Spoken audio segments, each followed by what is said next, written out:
So the Lexi Hull contract has been revealed, and yeah, it's not a good one. It's not good. I understand. You know what? Fair play to Lexi Hull. Fair play to Lexi Hull. Go make your money. And the fact is that there is a rumor that Lexi Hull, in fact, left money on the table to sign for Indiana. If there was a team willing to offer Lexi Hull the guts of $1 million, I cannot believe it. I actually cannot believe it. I am very, very, very, very, very, very, happy with the Ty Harris contract. I am very happy with the Ty Harris contract. Because Ty Harris was $400K. But the Lexi contract and the fact that they got Sophie for 1 year, 665. That is a good contract. That is about what you're hoping for. But you got Sophie for 1 year, 665, and you're paying Lexi, who's nowhere near as good at basketball as Sophie Cunningham, $800K next year. You're paying her an extra $130K. And by the way, Lexi's spot on the team, she's no longer even the best defender on the team. I'm sorry, I like Lexi Hull. I really like Lexi Hull, and your value is whatever teams are willing to pay for you. But this is really a high level role playing wing. But if you're looking at other teams, is Lexi Hull that much better? That much better than Alicia Clark? No. Even at 39, for this one season, is she that much better than Alicia Clark? No. Alicia Clark is getting paid the minimum. The Lexi Hull contract basically seems to have be the reason why the Indiana Fever can't make any moves in free agency. So the Sophie contract is fine. The Sophie contract of 1 year, 665K. And by the way, Sophie wanted multiple years at this. Why would you not sign Sophie to a multiple year deal at 665K? She's worth every cent of that. Because if you want to say, oh, Lexi's better than Sophie, no, she's not. No, she's not. And this is not a knock on Lexi Hull. Sophie Cunningham is just way, way better. I'm sorry, did you not see the game? How Sophie Cunningham was playing before she got injured? This is a 12, 13 game sample size. 8, 14, 16, 18, 8, 17, 6, 12, 5, 15, 15, 12, 11, 13, 16. And a 3-point percentage of above 50% in all bar 2 games. Not during the spell. In all bar 2 of these games, she shot above 60%. And not only that, look at the wins. Look at the wins. Win, win, win. Lost to the Liberty. Okay, you're probably going to lose to the Liberty. Especially the Fever just aren't going to beat the Liberty. They don't match up well enough. They might beat their teams. Win, win, win, win, win. 5-game win streak. Okay, they got killed by the Mercury. By the way, she was the only player who showed up in that game.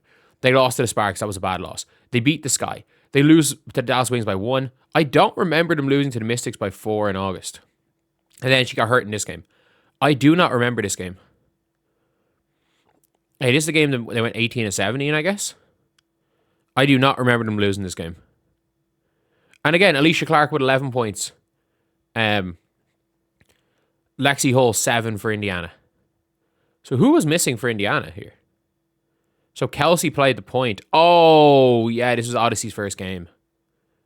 This was Odyssey's first game because this is when Kyra Lambert was on the team. Okay, yeah, that kind of makes sense. But Sophie's contract is a bargain contract. That is an absolute bargain contract. There's no way she wasn't offered $700K elsewhere.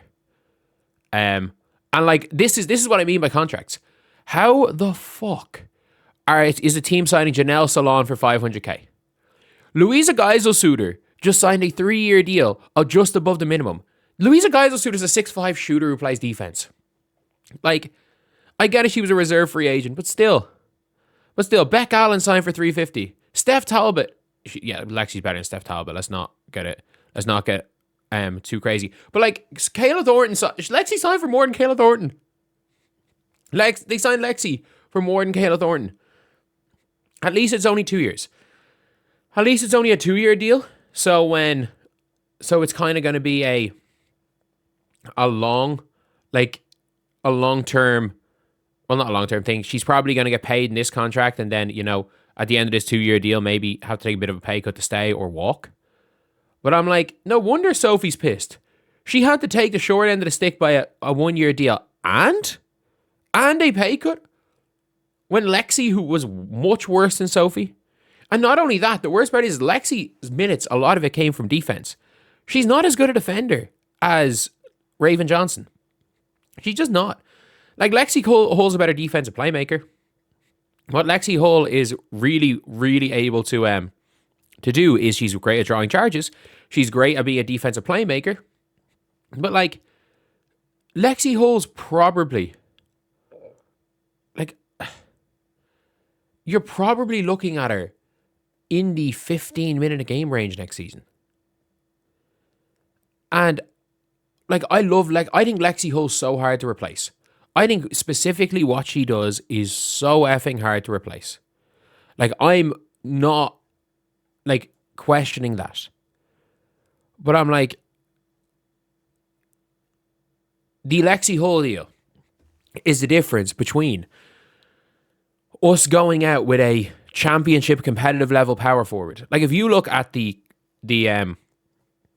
fours for all the teams that are going to be competing for a title, you have got for most minutes, for the majority of minutes, let's talk about it. So the Aces, backup champions. The player who plays the most minutes at power forward for that team is probably Chelsea Gray when it matters.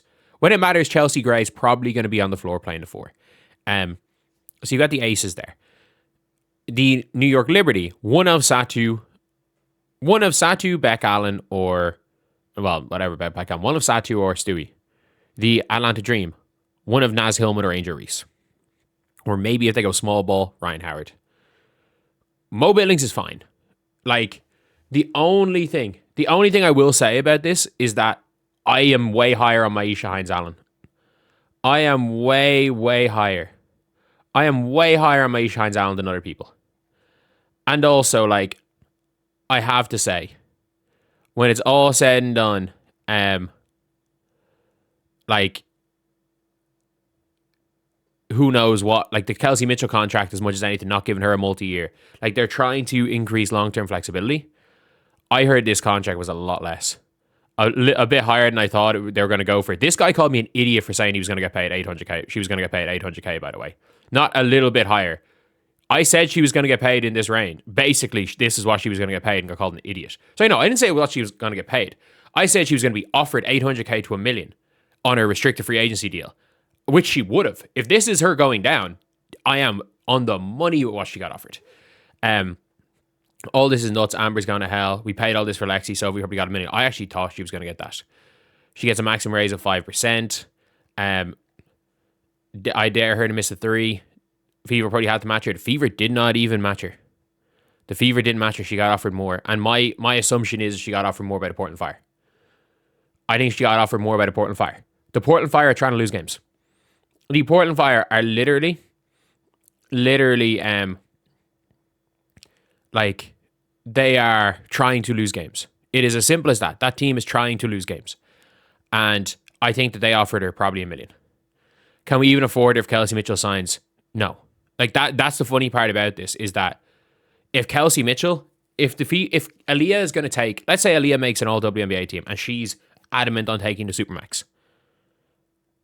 That is why Kelsey Mitchell can't be signed, because if Aaliyah was adamant on taking the Supermax and Caitlin was adamant on taking the Supermax, or the max that she wants, or that she's earned, I don't think either of them will be. But let's say they were adamant on taking it. And Kelsey Mitchell had signed a multiple year deal, even for the max, even for the regular max. The Indiana Fever might lose Caitlin Clark. The Indiana Fever might lose Caitlin Clark. It is as simple as that, like, with some of these moves. But anyway, yeah, that's the video. Look, obviously, with this contract, the Fever weren't going to be signing a big power forward. It was as simple as that. But sure, look, we'll see. Aaliyah's, as of right now, still not signed.